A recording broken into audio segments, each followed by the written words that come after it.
Welcome to Story Nest. बहुत समय पहले की बात है। एक दूर दूर तक फैले रेगिस्तान में एक छोटा सा पेड़ खड़ा था।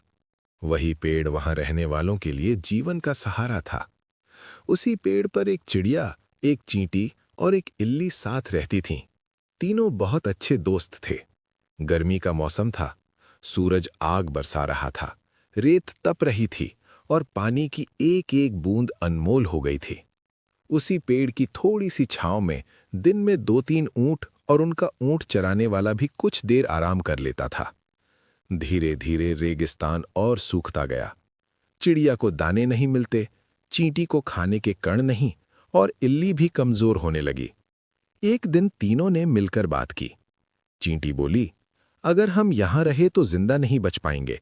हमें पास के गांव की ओर जाना होगा। चिड़िया बोली, लेकिन गांव बहुत दूर है, हम तीनों वहां जाएंगे कैसे? तब उन्होंने एक तरकीब सोची। चींटी और इल्ली चिड़िया की पीठ पर बैठ जाएंगी और चिड़िया उड़कर रास्ता तय करेगी। अगली सुबह तीनों ने हिम्मत जुटाई और उड़ान भर दी। चिड़िया उड़ती रही। घंटों बीत गए पर कोई गांव दिखाई नहीं दिया। सूरज ढलने लगा। चिड़िया थक चुकी थी। अब ना तो उसी पेड़ तक लौटना संभव था और ना ही आगे कुछ नजर आ रहा था।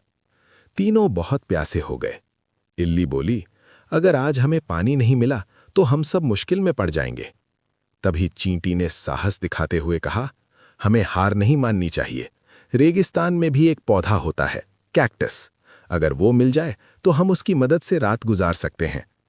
तीनों ने आसपास तलाश की। कुछ देर बाद उन्हें कैक्टस का पौधा मिल गया। उन्होंने उसके तने से थोड़ा पानी पिया, अंदर का नरम गूदा खाया और रात वहीं बिताई। सुबह होते ही चींटी बोली, चिड़िया बहन, आज जितना ऊंचा उड़ सको उड़ना। ऊपर से शायद कोई हरियाली या गांव दिख जाए।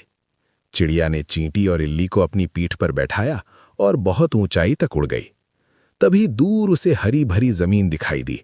एक गांव नजर आ गया। चिड़िया उसी दिशा में उड़ चली। धीरे धीरे नीचे उतरते हुए तीनों जल्द ही गांव पहुंच गए। वहां पानी था, हरियाली थी और बड़े बड़े पेड़ थे। तीनों दोस्त एक आम के पेड़ पर जा बैठे और राहत की सांस ली।